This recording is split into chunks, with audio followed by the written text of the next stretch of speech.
네, 반갑습니다. 구속의 포괄적 성격 네, 나왔죠. 저 단어가 쉽지 않습니다. 이제 내려주세요. 저 단어. 제가 조금 이따 나눌 건데 이 구속의 포괄적 성격 책을 보면서 다른 목사님들은 어떻게 강의하시나 좀 들어봤어요. 근데 첫 시간은 여지없이 다 비슷한 말씀을 하시더라고요. 그래서 이제 여주부 목사님 이제 예를 드시면서 그분은 뭐 프린스턴 그것도 박사과정에 또 생활비 장학금까지 받아가면서 공부하신 분인데 이제 그분도 어렵다고 말씀하시다. 그런데 본인들은 어떻게 했느냐 이렇게 말씀을 하시더라고요.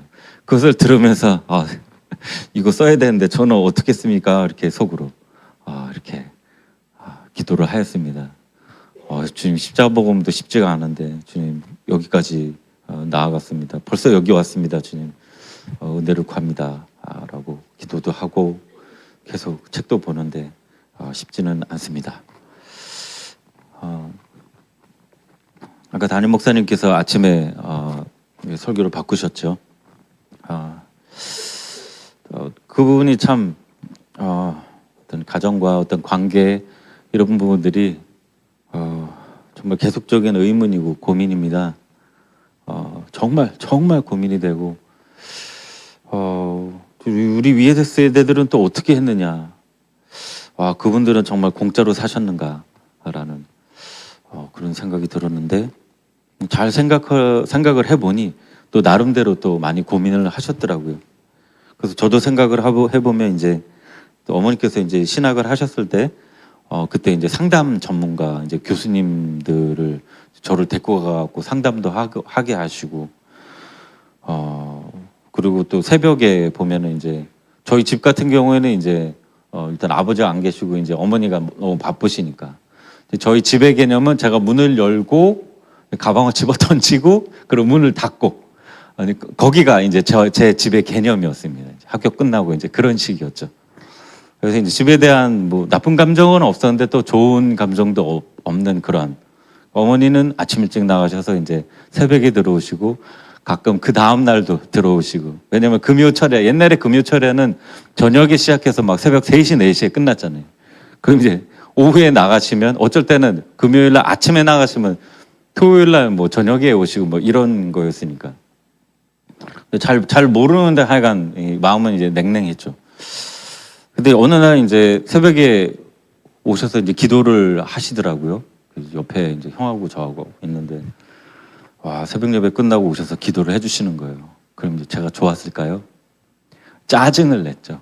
새벽에 와갖고 자고 있는데 왜 기도를 하느냐 이거죠. 그래서 속으로 막 짜증이 막 올라오는데 그것도 이제 기도해 주시니까 뭐라고 할 수는 없잖아요. 그래갖고 속으로 부글부글 하면서 이제 몇 번을 계속 그렇게 하시더라고요. 그래갖고 신경질을 낼까 하다가 그냥 모르겠다 하면서 이제 그 다음부터는 이제 계속 기도를 하시더라고요. 새벽에 오셔갖고 새벽 예배 끝나시고 그래서 기도를 뭐 해주시는데 이제 그러든지 말든지 이제는 습관이 돼갖고 이제 계속 자게 됐어요. 그래서 한 달쯤 됐나? 또 이제 새벽에 그때는 또 겨울이었어요. 새벽에 갔다 오시면 이 쎄한 이 찬 기운으로 이제 방에 들어오셔갖고 또 기도를 막 해주시는데 그러는데 그 기도가 갑자기 이렇게 제 마음으로 이렇게 쑥 들어오는 거예요. 저는 이제 기도 받을 때 기도가 들어오는 게 이런 거구나 하는 게 이제 그때가 처음이었던 것 같아요. 그래서 이제 어머니도 이제 저희 이제 외가 쪽도 친가하고는 이제 담이 쌓았고 이제 외가 쪽이 이제 이른바 경상도에서도 이 억양이 되게 세다는 그 지역입니다. 그러다 보니까 말이 되게 세요. 물론 이제 어머니는 그런 마음이 아니란 것을 그때는 몰랐죠. 그냥 말 그대로 이제 받아들이고 우리 주위 친척분들도 다 말이 좀 짧았죠. 이쪽 경상도 파들이 되게 막 그러지 마 끝 아니면 막 고마해라 뭐 이러면 끝나는 거였어요. 그리고 이제 버럭 화를 내고 그러니까 굉장히 힘들었죠. 그런데 이제 기도를 계속 이렇게 해주심으로 말미암아 본인도 이렇게 그 부분은 이렇게 잘 고치시지 못하는 것을 아시고 집안 분위기도 집안적으로 기도하면 다들 뭐 많이 하셨죠. 정말 많이 하셨는데 그 부분은 잘 이렇게 교정이 안 되셨는지 여튼 굉장히 힘들었습니다. 근데 이렇게 새벽에 이렇게 기도해 주시고 또 하고 하니까 그 기도가 이렇게 들어와서 마음이 이렇게 조금 녹아내린 적이 있습니다. 아, 그래서 기도가 필요하구나. 우리가 무엇을 하든지 하나님께 기도하고 은혜를 구하는 것은 우리가 참 지혜 있는 자들이 하는 행동이 아닐까라는 그런 생각을 하였습니다. 그리고 이제 시간이 지나서 이제 어머니가 이제 갑자기 아들아 사랑한다라고 하시더라고요. 제가 어머니 사랑합니다 그랬을까요? 이건 또 뭐요? 아니 그래갖고 이렇게 머리에서 발끝까지 닭살이 쫙 돋더라고요. 그래갖고 이분이 왜 이러시지? 그러니까 뭐 신학교 다니시면 그런 거 배우잖아요. 그걸 또 어디서 배워오신 거예요. 그래갖고 또 이분이 또 어디서 뭘 배워오셨구나. 그래갖고 어머니 왜 그러세요? 막 그랬는데 근데 계속 그러시더라고요. 그래갖고 또 포기를 했어요. 근데 또 어느 날 보니까 아들 사랑해 하는데 그때 마음에 와닿더라고요. 이게 좀 뭘 시작하면 좀 끝까지 해야 되는구나. 이게 필요했어요. 그 당시 저희 집안도 막 내노라하게 기도하고 다 뭐 은사 있고 막 기도 받으러 오고 막 은사가 세니까 막 그 교회 아예 여러 군데 이렇게 지으시더라고요. 그런 헌금이나 그런 걸 통해서. 근데도 집안 분위기는 그런 게 아니었어요. 근데 어머니가 이제 그런 걸 이제 끊기 시작하신 거죠. 그래서 기도하시고 그 당시 이제 당신의 이제 오성춘 교수님인가 되게 유명한 상담 교수님이 계셨어요. 이제 어머니가 이제 그분한테 배우시고 좀 힌트를 얻으신 거겠죠. 근데 이제 그래서 이제 저도 이제 어머니한테 이제 어머니 사랑해요 이제 그런 어떤 단어를 쓰기 시작한 거죠. 매번 그런 건 아닌데 어떨 때는 참 이 사랑한다는 말을 할 때 이렇게 많이 다가오더라고요. 그래서 뭐 지금도 매일 전화 드립니다. 맨날 전화해요. 제가 갖고 뭐 하세요? 그냥 물어요. 묻고 뭐 끝날 때 아유 어머니 사랑한다는 단어보다 아유 어머니 좋아요 막 이러고 그런 단어를 많이 쓰는데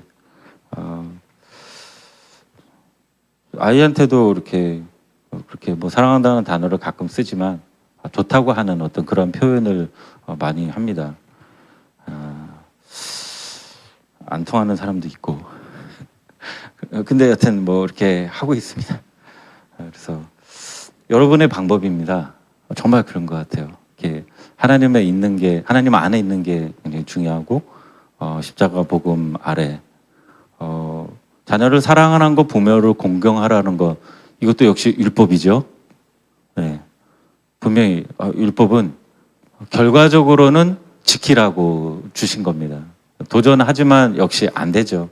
오히려 역효과가 일어나고 더 나의 어떤 수치가 드러나고 바닥으로 더 치달을 수 있어요. 안 건드리면 괜찮은데 그 말씀을 안 건드리면 괜찮은데 그 말씀을 하나님을 사랑으로 지키려고 했을 때 자녀나 어떤 부모 공경이나 서로 뭐 사랑하는 특별히 이런 부분에서는 그 말씀에 다가갈수록 우리 역효과가 일어난다는 거죠. 그 다음은 아시죠? 바닥으로 가고 절망하고 그 다음에 그 시간이 얼마나 될지는 몰랍니다. 근데 관계적인 측면에서는 시간이 좀 걸립니다. 근데 됩니다. 근데 시간은 걸립니다. 그리고 오만 말도 안 되는 그런 해괴한 일을 경험할 수도 있습니다. 하지만 당연히 생기는 겁니다. 그렇게 알고 계시고 이렇게 마음을 이렇게 준비시키시면 좋은 결과를 얻을 수 있습니다. 물론 은혜지만 그런 과정이 있다는 것이죠. 한 번에 잘 되면 얼마나 좋을까요? 그렇지는 않을 것 같습니다. 이 여정훈 목사님께서 그 십자가 복음을 가르치시며 녹화하실 때가 있으셨어요. 그 연수는 기억 안 나는데 제가 기억나는 건 이제 오산에서 개척할 때였으니까 뭐 2011년 이제 금방이죠. 11년, 12년, 뭐 13년. 근데 이제 그때 매주 가서 이제 배웠는데 거의 그 시즌이 끝날 때쯤에 질문하라고 하셨는데 이제 그것과 상관없는 질문이 튀어나왔어요. 그게 뭐였냐면 그 하나님의 사람이라고 했던 뭐 사무엘, 다윗 이런 사람들 보면 정말 하나님이 기뻐하셨던 사람인데 자녀들은 왜 그래요? 라는 질문을 난데없이 제가 그 아주 십자가복음과 상관없는 질문을 드렸어요. 그 십자가복음 거기 찾아보시면 거기 제가 질문한 거 아직 있어요. 근데 그분이 그러시더라고요. 이렇게 곰곰이 좀 생각을 하시다가 자기도 잘 모르겠다고. 근데 그분들, 그러니까 하나님의 사람들의 공통점을 보면 너무 바빴던 것 같습니다. 사무엘도 그렇고 사역 범위가 너무 광범위하고 굉장히 이렇게 넓었다라고 하는 그 말씀을 들었습니다.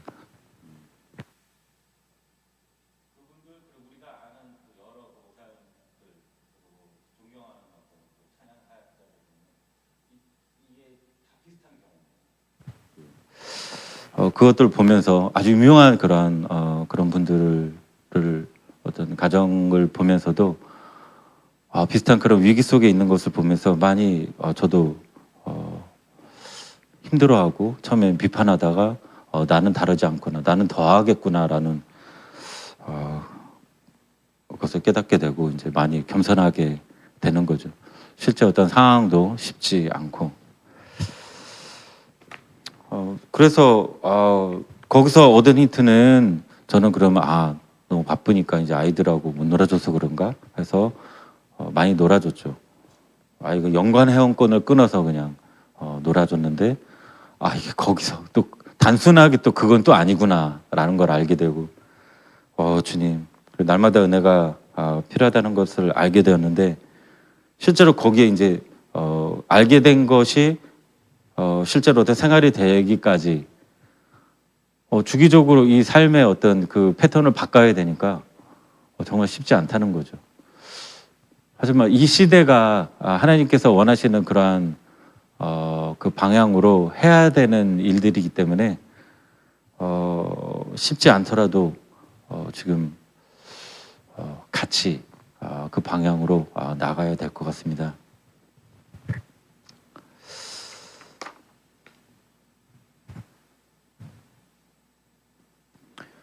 차라리 어떻게 보면 일터가 더 쉬울 것 같아요. 그 일을 하다 보면 많은 사람들을 만나지만 물론 속에서는 부글부글 끓죠. 그 다음에 나의 어떤 뭐 재정과 직결되는 그러한 어떤 재정이 감소되는 그런 일을 경험할 수 있지만 그것은 그냥 나만 참으면 되는 거거든요. 그리고 관계를 더 잘해야 된다면 몇 가지 조금 더 연구를 해서 그렇게 나아가면 되는데 가정은 이게 쉽지 않은 것 같습니다.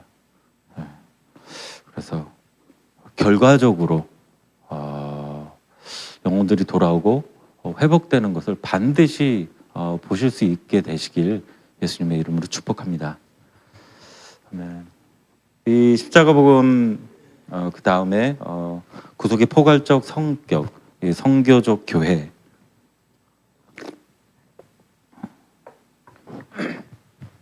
보고 있지만 쉽지는 않습니다.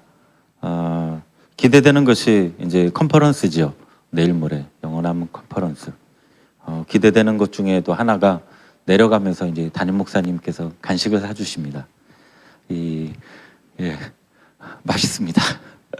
그것 때문에 같이 가자고 하는 건 아닌데 또 시간 내실 수 있으신 분들은 이제 가셨으면 좋겠습니다.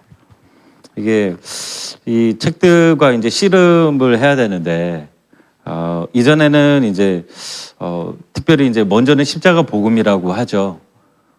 선교적 교회로 나아가는 그 교회들에 대해서 굉장히 중요하게 말씀하시는 것 중에 하나가 교회가 되어야 되고 또 십자복음 토대 위에서 반드시 시작돼야 된다 이렇게 하시는 거죠.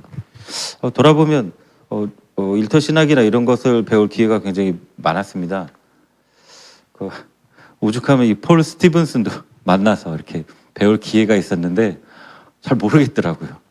그래서 이제 그냥 맛있는 도시락 하나 싸드리고 이제 끝냈는데 이게 그 십자가 복음이 되어야지 이제 일터 신학이 되는구나 이제 이것을 알게 됐고요. 이 감은 이제 어떤 형식인지 어떠한 단계인지는 좀 알게 된 거죠. 그래서 하나님께서 분명히 이제 시작하셨기 때문에 주의 은혜를 구합니다.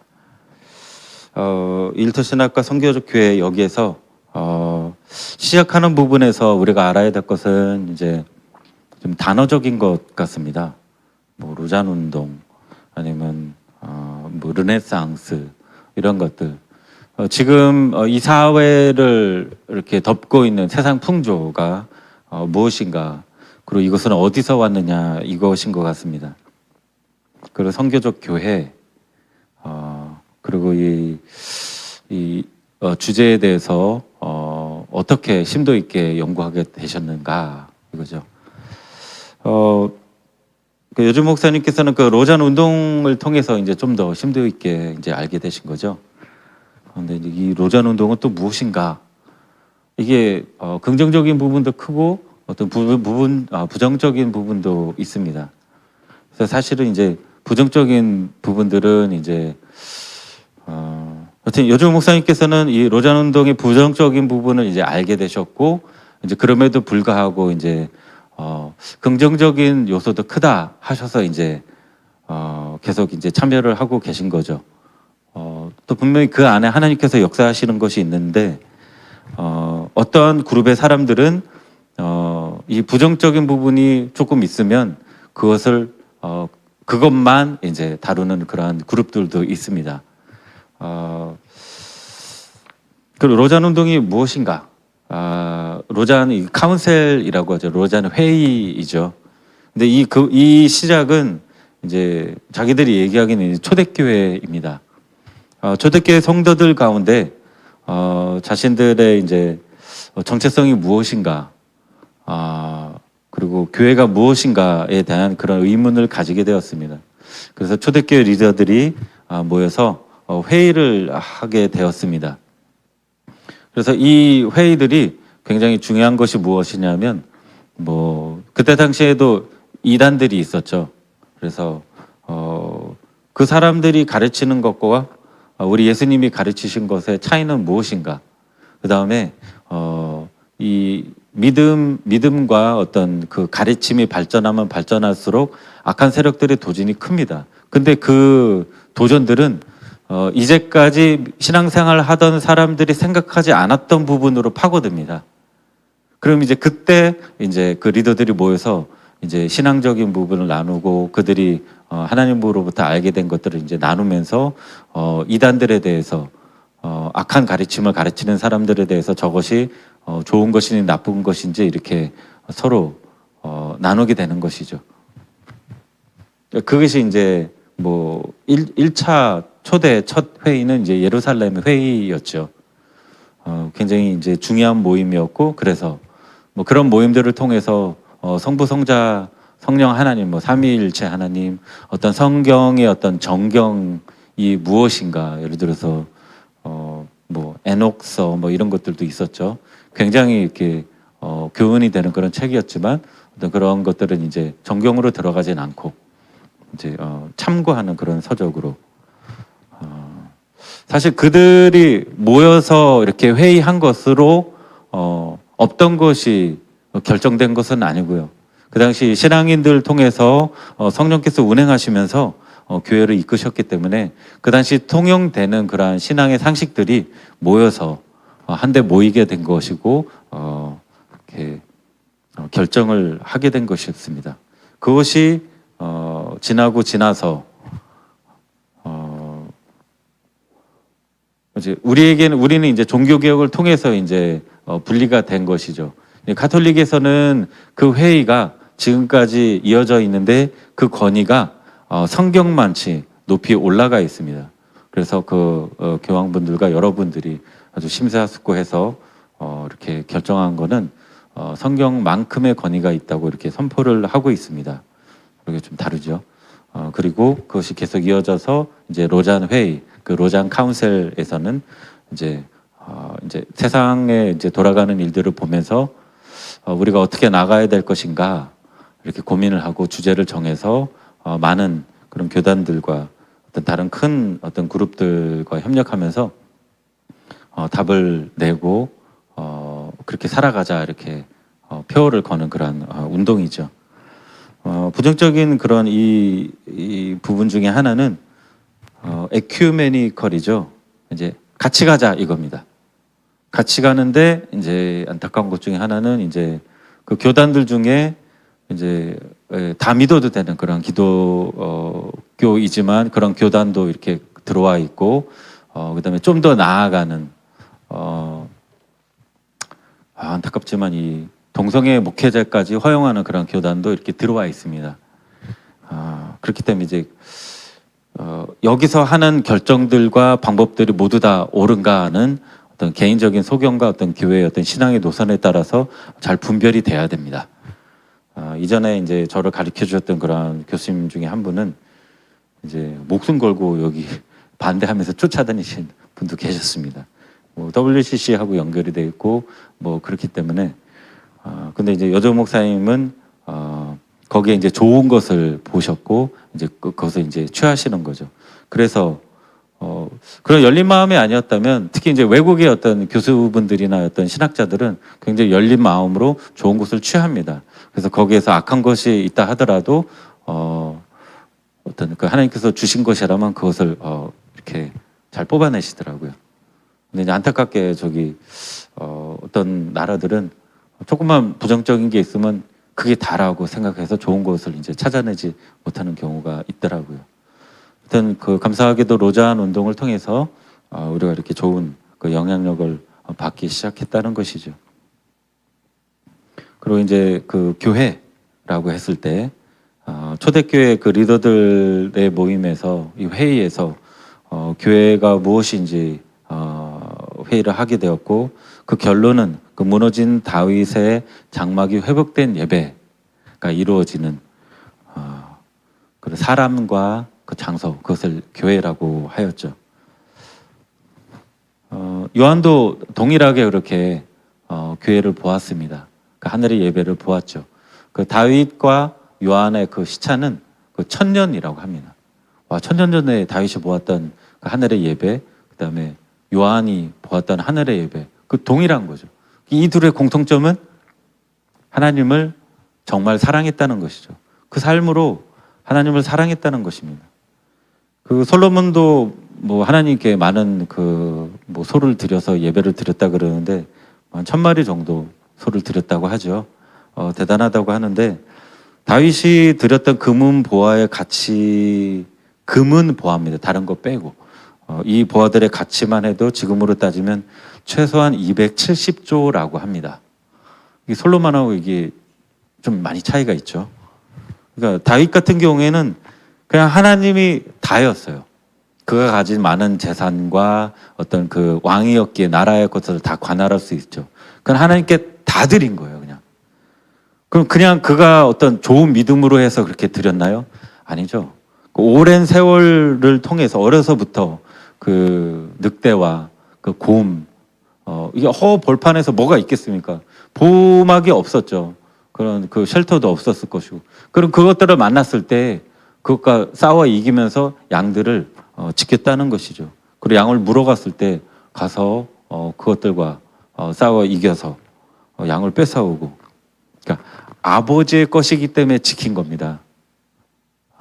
다윗은 그러한 삶을 살았어요. 그렇기 때문에 나중에 군대 장관이 되고 왕이 됐을 때도 아버지의 그 백성이라는 개념으로 백성을 다스린 것이죠. 아버지의 것, 그 다음에 어려서부터 그러한 목숨이 오가는 그러한 삶을 살았고 나중에 싸울 수밖에 없는 그런 상황 속에서 전쟁 속에서 아차하면 칼을 맞아 죽고 활에 맞아 죽는 그런 상황이었죠. 매 전투가 그랬죠. 긴장할 수밖에 없는 그런 시간 속에서 하나님의 보호하심을 받고 계속 하나님의 보호하심을 받으니까 하나님의 사랑을 알게 되는 거죠.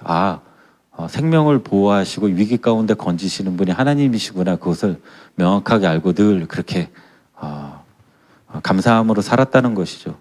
그렇기 때문에 다윗에게는 돈과 어떤 그 자원의 재정을 가지는 그런 문제는 어떻게 보면 하찮은 것이었죠. 아차하면 죽게 되는 그러한 상황 속에서 하나님께서 계속 보호해 주셨기 때문에 늘 모든 것이 하나님의 것이라는 것. 하나님으로부터 나오고 하나님이 보호해 주시지 않으면 생명 그 자체가 없어지는 그것을 배웠기 때문에 그 상황 속에서 뭐 금은 보아 이게 어떤 그 의미가 있겠습니까? 다윗이 그것을 배웠죠. 그렇게 하나님께 모든 것을 기쁨으로 드릴 수 있었다는 것입니다. 그리고 기쁨으로 드릴 수 있었다는 것, 이것도 굉장히 중요하다는 것입니다. 혹시 기쁨이 안 됩니까? 기도하시면 됩니다. 그다음에 요한도 역시 예수님 품 안에서 사랑받고 예수님을 졸졸졸 쫓아다녔죠. 아주 제일 가까운 거리에서 밥 먹을 때마다 옆에 붙고 아주 붙어 다니면서 껌딱지처럼 예수님 옆에 붙어가면서 그 사랑을 받고 또 예수님께 어떤 그 답을 얻고 예수님께 질문하고 그래서 다른 어떤 제자들이 얼마나 질투했겠습니까? 그런데 의도가 달랐죠. 다른 제자들은 좀 더 한 자리 차지하기 위해서 좀 더 가까이 간 거고 이 요한은 예수님을 사랑해서 간 거죠. 그 문헌에 의하면 요한이 가장 어린 제자 중에 한 명이었다고 합니다. 빠르면 한 17세 정도? 그러니까 순수했죠. 순수해서 예수님께 다가가서 그 좋으신 예수님 옆에서 계속 예수님 사랑받고 예수님을 사랑하고 그 결과 예수님이 돌아가실 때 그 십자가 앞에서 그 사랑을 인정받으며 예수님의 육신의 어머니인 그 마리아를 부탁한다는 어떤 그러한 부탁을 받았죠. 예수님을 사랑하였기에 다 드릴 수 있었다는 것입니다. 여튼 이 둘의 그런 공통점으로 하늘의 예배를 볼 수 있었습니다. 우리가 죽은 후에 물론 이제 보신 분들도 계시겠죠. 그러나 웬만하면 죽은 후에 볼 수 있는 그 하늘의 예배를 다윗과 요한은 볼 수 있었다는 것입니다. 사랑으로. 하여튼 그러한 회의를 통하여 교회가 무엇인지 이제 정의되었고 또 그러한 회의들이 지금의 시점까지 이르러서 로잔 회의까지 이르렀고 그들도 역시 하나님을 추구하고 있다는 것이죠. 방법이 좀 다를 수 있고 또 하나님의 방법이 아닐 수 있기에 돌아와야 될 부분은 돌아왔으면 좋겠습니다. 자, 이러다가 시작도 못하는 거 아닌지 모르겠습니다. 지금 이 땅을 휩쓸고 있는 시대 정신, 바로 뒷배경에 그 공중 권세를 잡은 그러한 대적들이 있죠. 근데 이 시대 정신이 이 사조가 한 번에 오지 않았죠. 단계적으로 서서히 왔다는 것입니다. 그리고 한 번에 그것들이 왔다면 우리는 금방 알아챘을 것입니다. 그 무엇을 어떻게 나누고 어떻게 좀 집중해야 될 것인가. 봤을 때 역시 그 단어들, 그렇죠. 방금은 이제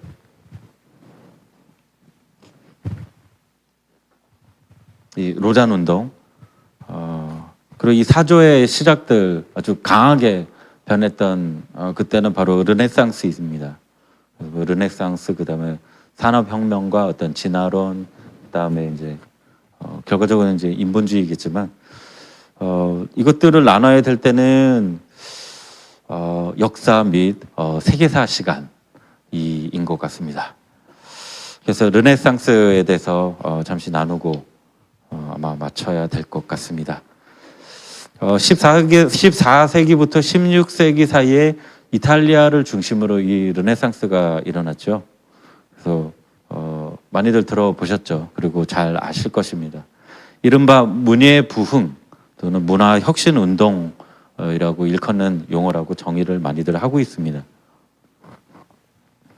이것을 이 프랑스 역사가가 잘 정의하고 있는데요. 그 미슐레라고 하는 그 역사학자가 이 르네상스는 그 재탄생, 그 르네상스의 R2로 시작하죠. 리 해서 다시라는 뜻으로 그 다음에 네상스라는 이것은 탄생이라고 합니다. 이렇게 번역을 하였고 스위스의 역사가였던 야코프라는 사람은 1860년대에 확실하게 정의를 내렸다고 합니다. 이는 인문주의자들이 신이 모든 것의 중심이었던 그리스도교의 신본주의적 세계관에서 벗어나 인간의 모든 것에 척도였던 고대 그리스, 고대 로마 시절로 회귀하려는 한 운동, 인본주의, 휴머니즘이라고 해석했다. 그러니까 주체가 이제 인본주의자들이 이렇게 시작을 하였다고 정의를 하고 있습니다. 그래서 이 휴머니즘, 이것들을 보면 잘못 들으면 굉장히 아름다운 단어죠. 휴머니즘. 그런데 이 정의하기를 신으로부터 벗어나는 인간을 의미한다는 해석으로 정의를 하였습니다. 물론 이 부분에 대해서 반론도 있고 증거들도 많이 있습니다. 하지만 기본적으로 대체적으로 정의를 하기를 사람 중심으로의 회귀, 그러니까 그게 고대 로마는 사람 중심이었고 그 다음에 그리스도를 통하여서 예수님을 통하여서 신본주의가 되었죠. 그런데 지금 이 1500년도에 이르러 갖고 다시 고대 로마로 돌아가는 그런 운동이 그 바로 르네상스라고 하였다는 것이죠.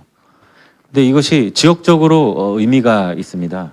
이 르네상스가 크게 부흥했던 거, 그 이탈리아, 당시 이제 피렌체, 특별히 이탈리아인데요.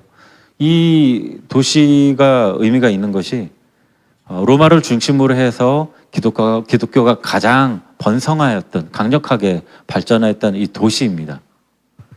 그리고 기독교가 그 신앙이 발전하기 전에는 그 정말 세계를 제패했던 그 카이저, 시저가 신이라는 그러한 개념이 강력하게 발달했었죠. 그게 이제 이탈리아하고 그 중심으로 그것이 발달했어요.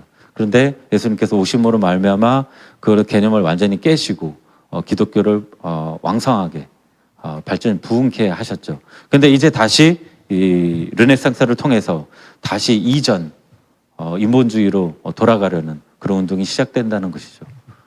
그래서 이 뺏고 뺏기는 지역을 뺏고 뺏기는 그런 전쟁이 시작됐다는 것이죠.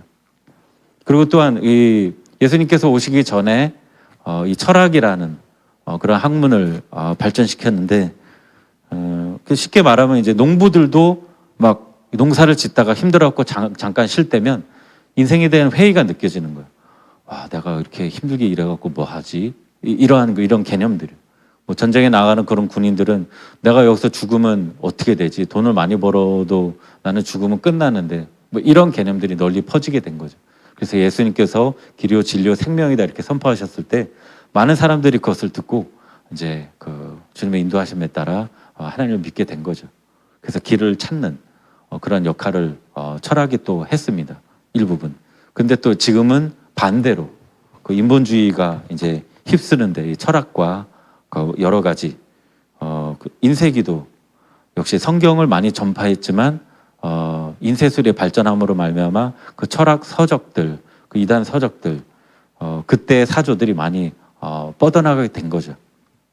마치 이제 유튜브와 같이 우리가 이제 이걸로 유튜브로 많이 이렇게 예배와 말씀을 듣고 좋은데 사용할 수 있죠. 그렇지만 훨씬 더 많은 그분들이 유튜브로부터 악한 영향력을 받고 있는 것과 마찬가지입니다.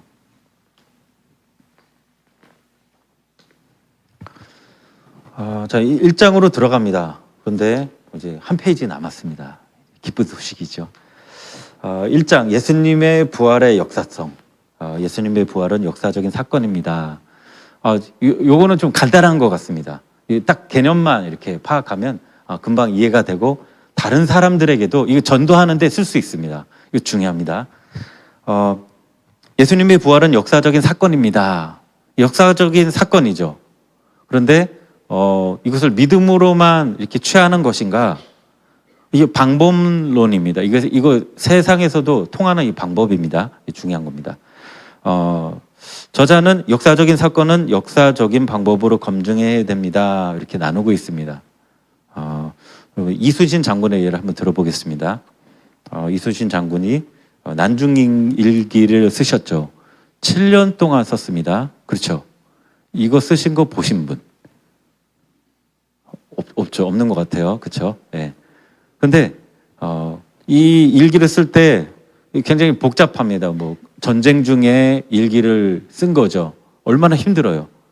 그런데 지금 시대에 와서 그거 본 사람 없어요. 그런데 이분이 이 국보로 지정되는 이 난중일기를 썼다는 것을 어떻게 믿을 수 있죠?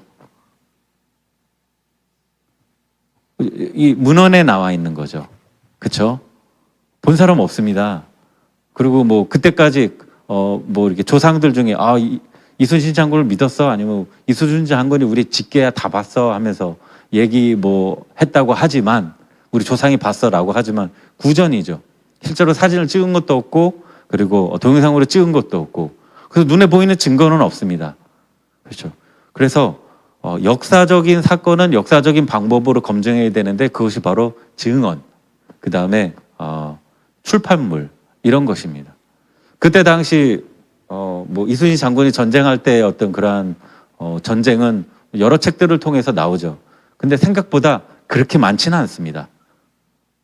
그 전쟁에 대해서 뭐 어떻게 기술한 것들은 있지만 더 세부적인 내용을 뭐 전 세계적으로 알릴 만큼 뭐 아주 이렇게 집요하게 이렇게 아주 깊이 나눈 책들은 별로 없다는 것이죠. 그럼 그것이 별로 없는데 이 신빙성이 정말 있느냐 이거죠.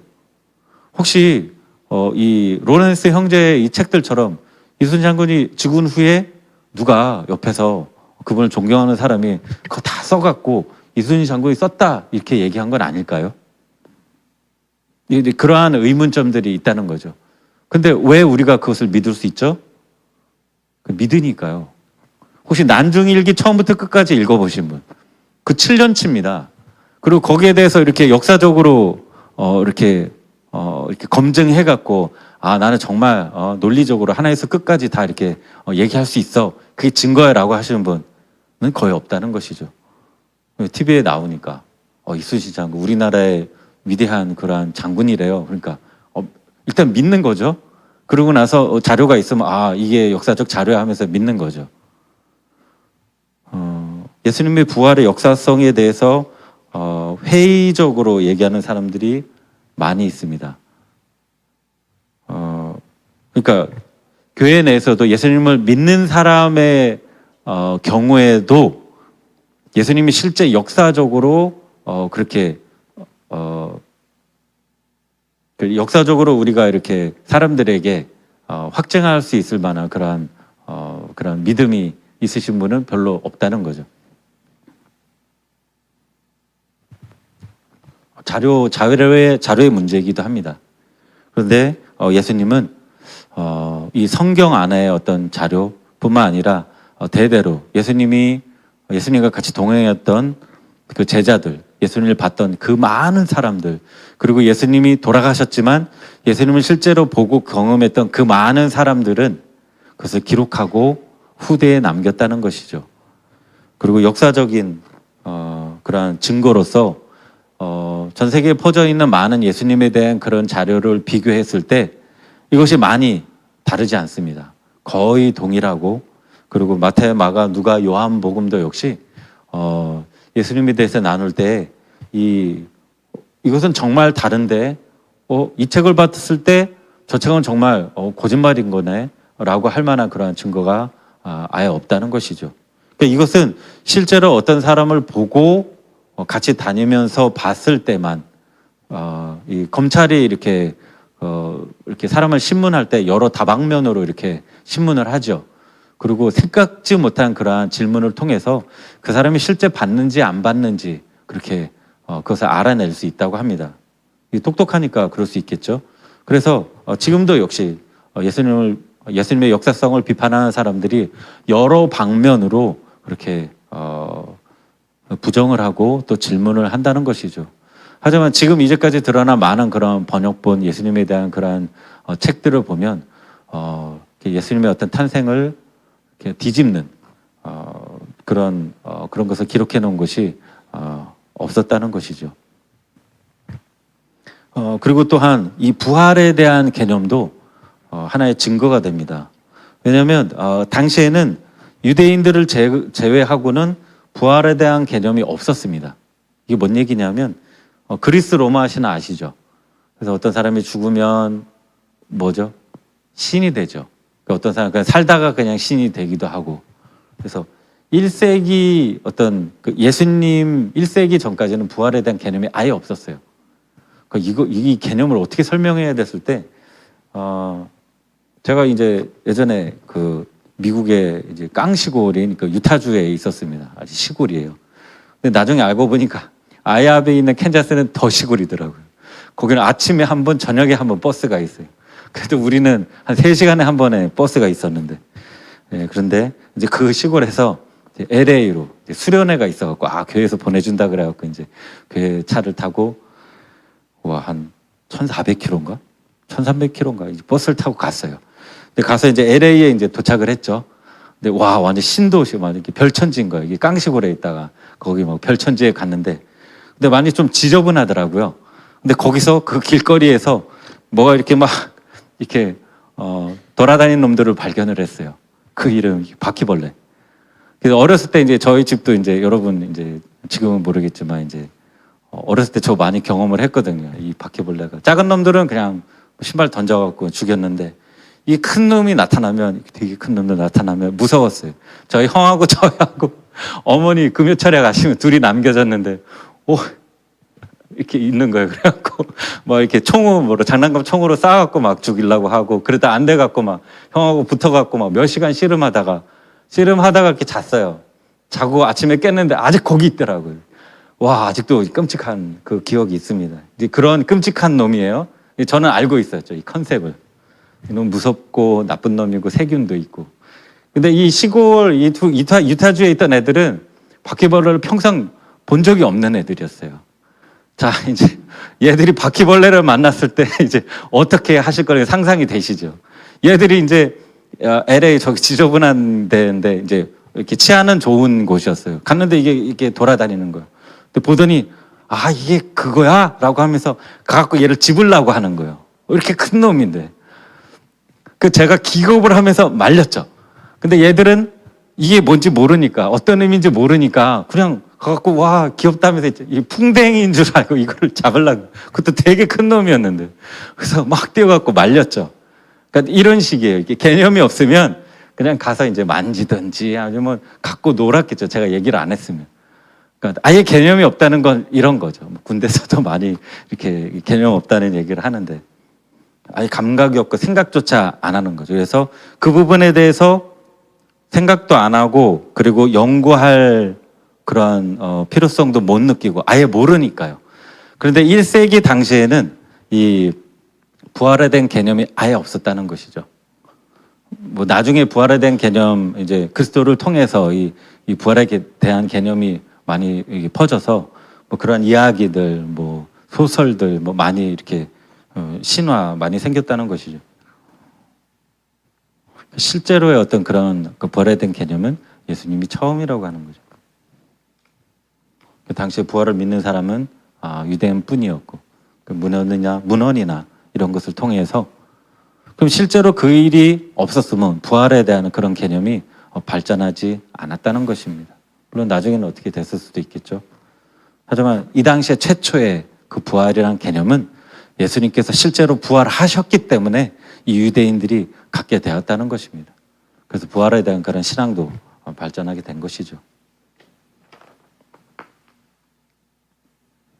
그래서 오늘은 이 로잔 회의,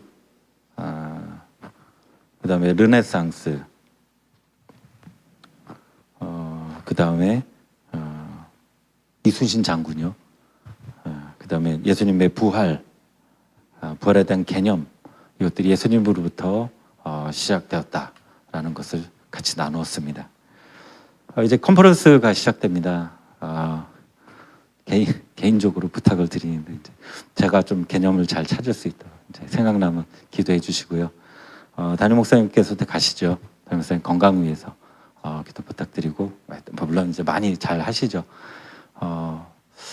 근데 이제 담임 목사님 이제 많은 의견들이 올라오죠. 급한 것들은 이제 당연히 이제 먼저 말씀드려야죠.